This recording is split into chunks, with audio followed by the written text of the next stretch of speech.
বন্ধু মনে রাখো ভাইয়া, একটা কথা শক্ত কই, রাগ হইও না প্রিয় ছেলে বাপ।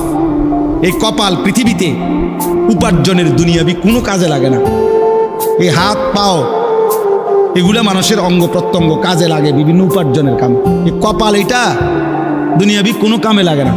দেখ কোনো কাজের জন্য ওটা দিয়ে কোনো উপার্জনের কোনো কামে, দুনিয়ার কামাইয়ের কোনো কাজে এই কপালের এটুকু জায়গা ব্যবহার হয় না, এটা লাগে না আর কি। তাই এটা আল্লাহ তাআলা কেন বানাইছেন? খোদার কসম রব্বুল আলামিন এই কপাল শুধুই সেজদার জন্য বানাইছেন, শুধু সেজদার জন্য। এই জন্য যে কপাল সেজদা দেয় না, যে কপালে সেজদা নাই, তুই মানুষও না, মানুষের বাচ্চাও না।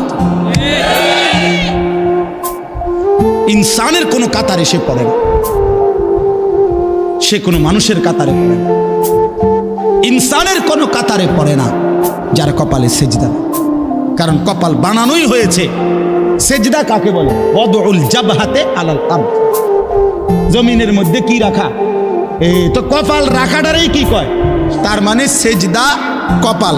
কপাল বানানোই হয়েছে কিসের জন্য?